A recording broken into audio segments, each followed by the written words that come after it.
ಸ್ನೇಹಿತರೆ, ದಿನ ಅವಲಕ್ಕಿ ಉಪ್ಪಿಟ್ಟು ತಿಂದು ಮತ್ತು ಅವಲಕ್ಕಿ ಬಿಸಿಬೇಳೆ ಬಾತ್ ಈ ಥರ ತಿಂದು ಬೇಜಾರಾಗಿದ್ದರೆ ಇವತ್ತೊಂದು ಸ್ಪೆಷಲ್ ಆಗಿರೋ ಒಂದು ವಾಂಗಿಬಾತ್ ಮಾಡೋದನ್ನು ರೆಸಿಪಿ ತೋರಿಸ್ತಾ ಇದ್ದೀನಿ. ಒಂದು ಮೀಡಿಯಮ್ ಅವಲಕ್ಕಿನ ನಾನಿಲ್ಲಿ ಒಂದು ಕಪ್ಪಷ್ಟು ನೆನೆಸಿ ತೊಳೆದು ತೊಗೊಂಡಿದ್ದೀನಿ. ಈಗ ಇದನ್ನು ಒಂದು ಸೈಡಿಗೆ ಮುಚ್ಚಿಟ್ಬಿಟ್ಟು ಮತ್ತು ಇದಕ್ಕೆ ಪುಡಿ ಮಾಡ್ಕೊಳ್ಳೋದಕ್ಕೆ ಏನೇನು ಬೇಕಾಗತ್ತೆ ಅಂತ ನಾವು ನೋಡ್ಕೊಳ್ಳೋಣ.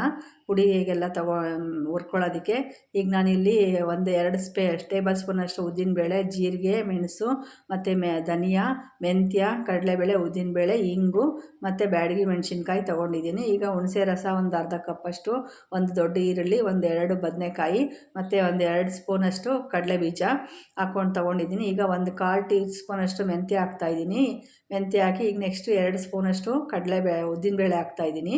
ಉದ್ದಿನಬೇಳೆ ಟೇಬಲ್ ಸ್ಪೂನಷ್ಟು ತೊಗೊಂಡಿದ್ದೀನಿ ನಾನು. ಈಗ ಇದನ್ನು ಹಾಕಿ ನೆಕ್ಸ್ಟ್ ಈಗ ಇದಕ್ಕೆ ಕಡಲೆಬೇಳೆ ಹಾಕ್ಕೊಳ್ಳೋಣ. ಈಗ ಕಡಲೆಬೇಳೆ ಅದು ಅಷ್ಟೇ 2 ಸ್ಪೂನಷ್ಟು ಟೇಬಲ್ ಸ್ಪೂನಷ್ಟು ಕಡಲೆಬೇಳೆ.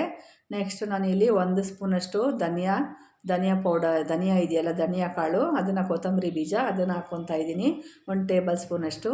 ಈಗ ನೆಕ್ಸ್ಟ್ ಇದಕ್ಕೆ ಇನ್ನು ಜೀರಿಗೆ 1 ಟೇಬಲ್ ಸ್ಪೂನಷ್ಟು, 1/4 ಟೇಬಲ್ ಸ್ಪೂನಷ್ಟು ಮೆಣಸು ಹಾಕ್ಕೊತಾ ಇದ್ದೀನಿ.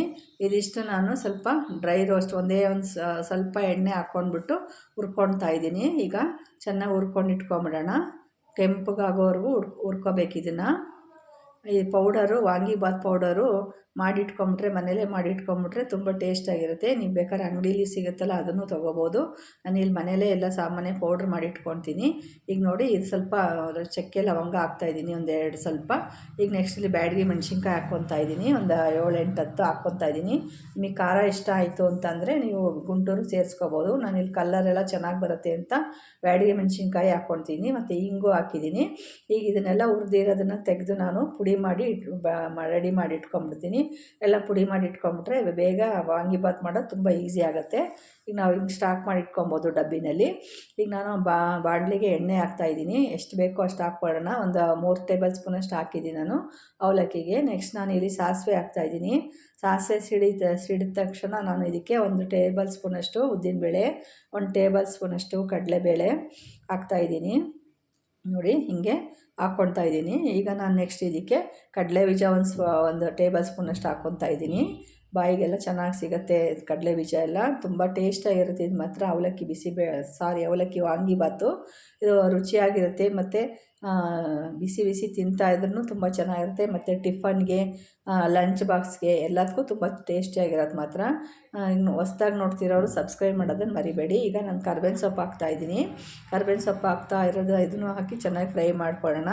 ಫ್ರೈ ಮಾಡಿಕೊಂಡು ಇದು ಎಲ್ಲ ಕೆಂಪಗೆ ಆಗಬೇಕು. ಕಡಲೆಬೇಳೆ, ಉದ್ದಿನಬೇಳೆ, ಕಡಲೆ ಬೀಜ ಎಲ್ಲ ಕೆಂಪಗೆ ಆಗೋ ತನಕ ಹುರ್ಕೊಳ್ಳೋಣ ನಾವು ಇದನ್ನು ಚೆನ್ನಾಗಿ. ನೆಕ್ಸ್ಟ್ ಈಗ ಒಂದು ದೊಡ್ಡ ಈರುಳ್ಳಿ ತೊಗೊಳ್ತಾ ಇದ್ದೀನಿ. ಒಂದು ಈರುಳ್ಳಿ ತೊಗೊಂಡು ಇದನ್ನು ಸಹ ಹಾಕ್ತಾಯಿದ್ದೀನಿ.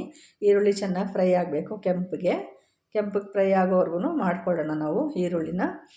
ಇದು ನಾನು ಇಲ್ಲಿ ತೋರಿಸ್ತಾ ಇರೋ ರೆಸಿಪಿ ಒಂದು 4 ಜನಕ್ಕಂತೂ ಪಕ್ಕ ಆಗುತ್ತೆ. ನಾನು ಇದೆಲ್ಲ ನೋಡಿ ಕೆಂಪಗಾಯಿತು. ಒಂದು ಚಿಟಿಕೆ ಅರಿಶಿನ ಹಾಕ್ತಾಯಿದ್ದೀನಿ ಇವಾಗ ಇದಕ್ಕೆ ಕಲರ್ಗೆ. ನೋಡಿ, ಚಿಟಿಕೆ ಅರಿಶಿನ ಹಾಕ್ತಾಯಿದ್ದೀನಿ.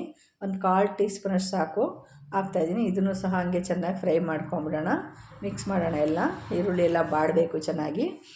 ನೋಡಿ, ಈ ಥರ ಎಲ್ಲ ಚೆನ್ನಾಗಿ ಆದಿದ ತಕ್ಷಣ ನಾವು ಇದಕ್ಕೆ ಬದನೆಕಾಯಿನ ತೊಗೊಂಡಿದ್ದೀನಲ್ಲ, ಅದನ್ನು 1/4 kg ಬದನೆಕಾಯಿ ನಮ್ಗೆ ಯಾವ ಸೈಜಿಗೆ ಬೇಕೋ ಆ ಸೈಜಿಗೆ ನಾವು ಕಟ್ ಮಾಡ್ಕೋಬೇಕಾಗತ್ತೆ. ಉದ್ದುದ್ದಕ್ಕೆ ಬೇಕಾದ್ರೂ ಹೆಚ್ಕೋಬೋದು, ದಪ್ಪ ಬೇಕಾದ್ರೂ ಹೆಚ್ಕೋಬೋದು. ಈ ಥರ ನೋಡಿ, ರುಚಿಗೆ ಎಷ್ಟು ಬೇಕೋ ಅಷ್ಟು 1 ಟೇಬಲ್ ಸ್ಪೂನಷ್ಟು ಉಪ್ಪು ಹಾಕಿದ್ದೀನಿ ನಾನು. ಉಪ್ಪು ಹಾಕಿ ನಾನು ಇದನ್ನು ಸಹ ಚೆನ್ನಾಗಿ ಫ್ರೈ ಮಾಡ್ತೀನಿ. ನೆಕ್ಸ್ಟ್ ನಾನು ಇದಕ್ಕೆ ಒಂದು ಅರ್ಧ ಕಪ್ಪಷ್ಟು ಹುಣಸೆ ರಸ ತೊಗೊಂಡಿದ್ನಲ್ಲ, ಹುಣಸೆ ರಸನ ತೊಗೊಂಡು ಇದನ್ನು ಹಾಕ್ತಾಯಿದ್ದೀನಿ. ಇದನ್ನು ಹಾಕ್ಬಿಟ್ಟು ನಾವು ಮುಚ್ಚಿಬಿಟ್ಟು ಬೇಯಿಸ್ಬೇಕಾಗತ್ತೆ. ಬದನೆಕಾಯಿ ಎಲ್ಲ ಬೇಯೋವರೆಗೂ ಮುಚ್ಚಿ ಒಂದು 2 ನಿಮಿಷ ಬೇಯೋವರೆಗೂ ಬೇಯಿಸ್ಕೊಂಬಿಡ್ಬೇಕು. ನೆಕ್ಸ್ಟ್ ನಾನು ತೆಗೆದಿದ್ದೀನಿ. ಒಂದು 5 ನಿಮಿಷ ಆಗಿದೆ. ಈಗೆಲ್ಲ ಚೆನ್ನಾಗಿ ನೀರೆಲ್ಲ, ಹುಣಸೆ ರಸ ಎಲ್ಲ ಇದು ಹಿಂಗಿದೆ ಚೆನ್ನಾಗಿ. ಈಗ ನಾನು ಇದಕ್ಕೆ ಚೆನ್ನಾಗಿ ಮಿಕ್ಸ್ ಆಗಿದ ತಕ್ಷಣ ನಾನು ಅವಲಕ್ಕಿ ನೆನೆಸಿಟ್ಕೊಂಡಿದ್ನಲ್ಲ, ಪೌಡರನ್ನು ಹಾಕ್ಕೊಳ್ಬೇಕಾಗತ್ತೆ. ವಾಂಗಿಬಾತ್ ಪೌಡ್ರ್ ಮಾಡ್ಕೊಂಡಿದ್ನಲ್ಲ, ಅದನ್ನು ನಾವು ಎಷ್ಟು ಬೇಕೋ ಅಷ್ಟು ಹಾಕ್ಕೋಬೋದು. ಅದನ್ನು ಸ್ವಲ್ಪ ಜಾಸ್ತಿನೇ ಮಾಡ್ಕೊಂಡಿದ್ದೀನಿ. ಅದರೊಳಗೆ ಒಂದು 3 ಟೇಬಲ್ ಸ್ಪೂನಷ್ಟು ಹಾಕ್ತಾಯಿದ್ದೀನಿ ಇದಕ್ಕೆ, ಒಂದು ಕಪ್ಪಷ್ಟು ಅವಲಕ್ಕಿಗೆ. ಇದನ್ನು ಸಹ ಎಲ್ಲ ಚೆನ್ನಾಗಿ ಮಿಕ್ಸ್ ಮಾಡಿಬಿಟ್ಟು ಸಣ್ಣ ಮಾಡ್ಕೊಂಬಿಡೋಣ. ಆಫ್ ಮಾಡಿದ್ರೂ ಆಗುತ್ತೆ. ಸಣ್ಣ ಮಾಡ್ಕೊಂಡಾದ್ಮೇಲೆ ಸ್ವಲ್ಪ ಮಿಕ್ಸ್ ಆಗಿದ ತಕ್ಷಣ ಆಫ್ ಮಾಡಿಬಿಡೋಣ. ಆಫ್ ಮಾಡಿಬಿಟ್ಟು ನಾನು ಇದಕ್ಕೆ ಅವಲಕ್ಕಿ ಎಲ್ಲ ನೆನೆಸಿಟ್ಕೊಂಡಿದ್ನಲ್ಲ, ಆ ಅವಲಕ್ಕಿನ ನಾನು ಇಲ್ಲಿ ಮಿಕ್ಸ್ ಮಾಡ್ತೀನಿ. ಮಿಕ್ಸ್ ಮಾಡಿ ಇದನ್ನು ಚೆನ್ನಾಗಿ ಹಾಕಿ ಚೆನ್ನಾಗಿ ಎಲ್ಲ ಮಸಾಲೆ ಎಲ್ಲ ಹಿಡಿಯೋವರೆಗೂ ನಾವು ಮಿಕ್ಸ್ ಮಾಡಬೇಕಾಗತ್ತೆ. ಅವಲಕ್ಕಿನ ನೀವು ದಪ್ಪ ಅವಲಕ್ಕಿ ಬೇಕಾದ್ರೂ ತೊಗೋಬೋದು. ನಾನು ಇಲ್ಲಿ ಮೀಡಿಯಮ್ ಅವಲಕ್ಕಿ ತೊಗೊಂಡಿದ್ದೀನಿ. ಇದು ಜಾಸ್ತಿ ಎಣ್ಣೆ ಕುಡಿಯೋಲ್ಲ, ಅದು ಜಾಸ್ತಿ ಎಣ್ಣೆ ಇದಾಗುತ್ತೆ. ದಪ್ಪ ಅವಲಕ್ಕಿ ಅದು ನಮಗೆ ಇದು ತುಂಬ ಟೇಸ್ಟಾಗಿ ಬರುತ್ತೆ ಮಾತ್ರ ದಪ್ಪ ಅವಲಕ್ಕಿಗಿಂತ. ನಿಮ್ಗೆ ಯಾವುದು ಇಷ್ಟನೋ ಅದು ಮಾಡ್ಕೋಬೋದು. ದಪ್ಪ ಅವಲಕ್ಕಿ ತೊಗೋಬೋದು, ಮೀಡಿಯಮ್ ಅವಲಕ್ಕಿ ಬೇಕಾದ್ರೂ ತೊಗೋಬೋದು. ಪೇಪರ್ ಅವಲಕ್ಕಿ ಮಾತ್ರ ತೊಗೋಬೇಡಿ. ಇದಕ್ಕೆ ನೋಡಿ ಎಲ್ಲ ಚೆನ್ನಾಗಿ ಮಿಕ್ಸ್ ಆಯಿತು. ಈಗ ಬಿಳಿ ಎಳ್ಳನ್ನು ನಾನು ಹುರಿದಿಟ್ಕೊಂಡಿದ್ದೀನಿ, ಅದನ್ನು ಮಿಕ್ಸ್ ಮಾಡ್ತಾಯಿದ್ದೀನಿ. ಮತ್ತು ತೆಂಗಿನ ತುರಿನೂ ಹಾಕ್ತಾಯಿದ್ದೀನಿ. ನಾನು ತೆಂಗಿನ ತುರಿ ಲಾಸ್ಟಿಗೆ ಹಾಕ್ತಾಯಿದ್ದೀನಿ. ಅದೊಂದು ಸ್ವಲ್ಪ ವೀಡಿಯೋ ಕ್ಲಿಪ್ಪು ಮಿಸ್ ಆಗಿದೆ, ಖಂಡಿತ ಲಾಸ್ಟಿಗೆ ತೆಂಗಿನ ತುರಿ ಹಾಕ್ಕೋಬೇಕು. ನೋಡಿ ಈಗ ಚೆನ್ನಾಗಿ ಹಿಂಗೆ ಮಿಕ್ಸ್ ಮಾಡ್ಕೊಂಬಿಡೋಣ. ತುಂಬ ಟೇಸ್ಟಾಗಿರುತ್ತೆ. ಬಿಸಿ ಬಿಸಿ ವಾಂಗಿಬಾತು. ಒಂದು 2 ಟೇಬಲ್ ಸ್ಪೂನಷ್ಟು ನಾನು ಬೆಲ್ಲದ ಪುಡಿ ಇರುತ್ತಲ್ವ, ಜಗರಿ ಬೆಲ್ಲ, ಅದನ್ನು ಆರ್ಗ್ಯಾನಿಕ್ ಬೆಲ್ಲ ಅಂತಾರಲ್ಲ, ಅದನ್ನು ಪುಡಿ ನಾನು ಹಾಕ್ತಾಯಿದ್ದೀನಿ ಟೇಸ್ಟಿಗೆ. ತುಂಬ ಟೇಸ್ಟಾಗಿ ಬರುತ್ತೆ. ಸಿಹಿ, ಹುಳಿ, ಖಾರ ಎಲ್ಲ ತುಂಬ ಟೇಸ್ಟಾಗಿರುತ್ತೆ. ಸರ್ವ್ ಮಾಡ್ತೀನಿ ನಾನೀಗ. ಅವಲಕ್ಕಿ ವಾಂಗಿಬಾತ್ ರೆಡಿ ಆಯ್ತು ನೋಡಿ. ತುಂಬ ಸೂಪರಾಗಿ ಟೇಸ್ಟಾಗಿ ಬಂದಿದೆ.